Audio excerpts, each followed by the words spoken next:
नमस्कार, आप सभी का बहुत बहुत स्वागत है दोस्तों। स्लैब की ढलाई कंप्लीट हो गई है। अब इसको माप कर यानी कि इसकी लंबाई और चौड़ाई को माप कर लेबर का पेमेंट करना है। तो यहाँ पर क्वेश्चन उठता है कि भाई स्लैब को हम मापते कैसे हैं। तो चलिए आज की वीडियो में हम आपको एकदम प्रैक्टिकल तरीके से दिखा देते हैं कि भाई स्लैब को मापा कैसे जाता है। तो यहाँ पर स्लैब ढलाई का जो ठेका हुआ था वो पर स्क्वायर फीट में हुआ था, जिसमें स्लैब के नीचे जितनी भी बीम उम पड़ती सब उसी में था और इसके साथ साथ सरिया बांधने का था और स्लैब की ढलाई करने का था। मशीन और लेबर सभी कुछ उनका था। ठीक है, तो चलिए अब आपको बताते हैं कि भाई किस तरीके से स्लैब को माप कर यहाँ पर पेमेंट किया जा रहा है। तो सबसे पहले स्लैब की लेंथ यानी कि लंबाई की डायरेक्शन में टेप लगा देंगे और देखेंगे कि स्लैब की टोटल लंबाई कितनी है। तो आप देख सकते हैं कि यहाँ पर हमने स्लैब की लंबाई की डायरेक्शन में टेप लगा दिया है।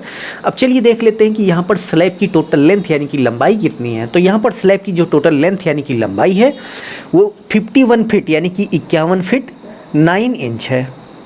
तो इसी तरीके से आप भी टेप लगाकर स्लैब की लेंथ यानी कि लंबाई को माप लेंगे। नेक्स्ट स्टेप में आपको स्लैब की ब्रीथ यानी कि चौड़ाई को मापना है। तो यहाँ पर चौड़ाई की डायरेक्शन में हमने टेप लगा दिया है। तो अब चलिए देखते हैं कि चौड़ाई की डायरेक्शन में टेप लगाने के बाद इसकी टोटल चौड़ाई कितनी हुई। तो चौड़ाई की डायरेक्शन में टेप लगाने के बाद आप देख सकते हैं कि इसकी जो टोटल चौड़ाई है वो 18 फीट 7 इंच है। तो चलिए हम यहाँ पर लिख लेते हैं कि टोटल जो चौड़ाई है 18 फीट 7 इंच है। तो इसी तरीके से स्लैब की लंबाई और स्लैब की चौड़ाई मापने के बाद नेक्स्ट स्टेप में जितनी भी इंच की वैल्यू है उसको आप फीट में कन्वर्ट कर लेंगे। जैसे इस 9 इंच को फीट में कन्वर्ट करना है और इस 7 इंच को फीट में कन्वर्ट कर लेना है, क्योंकि ये 51 फीट है, ये 18 फीट है। बहुत सारे लोग इसको कुछ इस तरीके से 50.9 लिखकर गुणा कर लेंगे और इसको जो है 18.7 लिखकर गुणा कर लेंगे, जो कि सरासर गलत है। यदि आप इससे करेंगे तो आपको ज़्यादा पैसा देना पड़ेगा। ठीक है, तो चलिए सभी वैल्यू को इंच से फीट में कन्वर्ट कर लेते हैं। तो किसी भी इंच की वैल्यू को फीट में कन्वर्ट करने के लिए सिंपली उस वैल्यू में हम 12 यानी कि 12 से भाग दे देंगे, क्योंकि एक फीट में 12 इंच होते हैं, इसीलिए हम 12 से भाग देंगे। ये हमारा 9 है, 9 इंच को हमें फीट में कन्वर्ट करना था तो हमने 12 यानी कि 12 से भाग दे दिया। तो आप देख सकते हैं कि 0.75 फीट आया।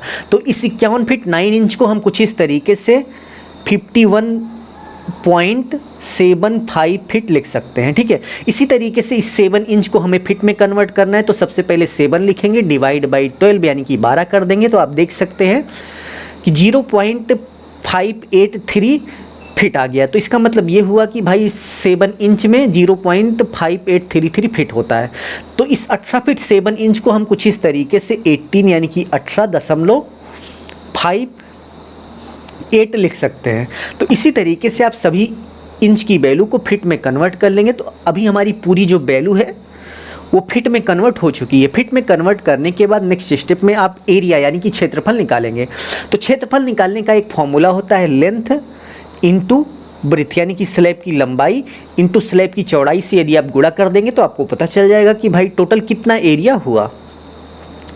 तो स्लैब की लेंथ यानी कि लंबाई आप देख सकते हैं कि यहाँ पर 51.75 फीट है, इंटू स्लैब की ब्रीथ यानी कि चौड़ाई 18.58 फीट है।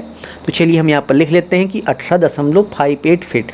अब इन दोनों का हम गुणा कर लेंगे तो हमें पता चल जाएगा कि टोटल स्लैब का एरिया कितना हुआ।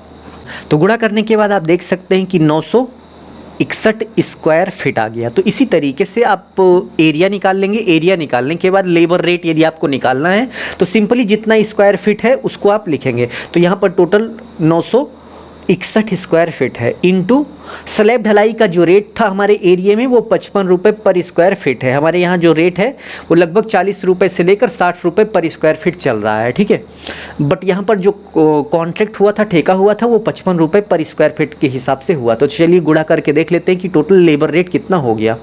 तो गुणा करने के बाद आप देख सकते हैं कि टोटल 52,855 यानी कि 52,855 रुपये हमारा टोटल लेबर रेट हो गया। तो इसी तरीके से आप किसी भी छत को माप कर उसका लेबर रेट कितना हुआ उसको निकाल सकते हैं। यदि आप इस मेथड को सीख गए तो आप किसी भी छत को माप कर उसका रेट आसानी से निकाल सकते हैं। तो अभी के लिए बस इतना ही।